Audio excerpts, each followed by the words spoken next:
Hi, I'm Lauren, and the problem I'm going to be solving is number 48. Consider a frictionless track as shown in figure P6.48. A block of mass M1, 5 kilograms, is released from A. It makes a head-on elastic collision at B with a block of mass M2, 10 kilograms, that is initially at rest.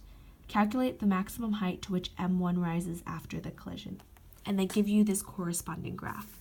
So the first thing I did was draw a free body diagram with all my givens, copying the graph or the diagram that they gave you. So first we know that if this is 0, the height at which point A is 5 meters above 0. We know that M2, this block, is at rest, and we know M1 is 5 kilograms, M2 is 10 kilograms, and it's a frictionless track. So we don't have to worry about the work of friction here. So the first thing I did was I solved for the final velocity of M1 right before it hits M2.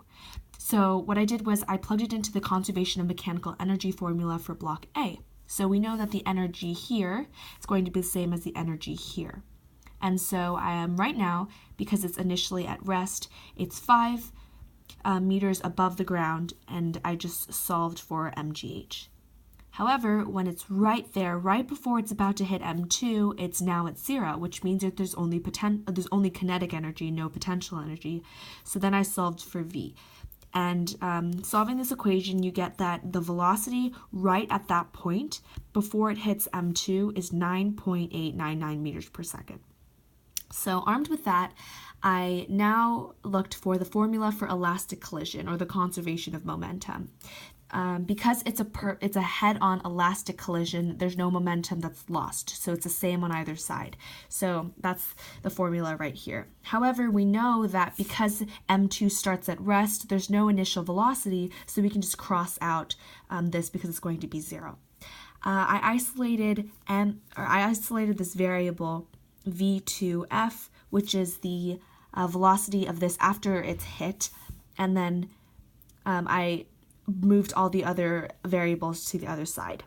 The problem with this, though, is that there are two unknowns here. We don't know this unknown, and we also don't know this. We don't know the final velocity of M1 as after it gets hit, and that's what we're trying to solve for. So I isolated the other variable so that I can use a different equation and substitute it. So the other equation that I used was the original conservation of energy equation. That's just the initial minus the final, initial minus initial equals the opposite of final minus final. So we know, again, that we can cross out V2 initial because there's no velocity initial. It starts from rest. And so then I isolated V2F, which is the same thing I isolated here. And so I just took this side and I equaled it to this side of the equation. So in the end, it's this equals this. And then now I can isolate the variable that I want to solve for, which is the velocity final of the first block, because that we can use that later to see how far it goes up. So after doing isolation and a bunch of algebra, I got that this is the first block. The first block final velocity is negative 3.3 meters per second. So armed with that, going back to the diagram, we know that as it's going this back up this way, it's negative 3.3 meters per second.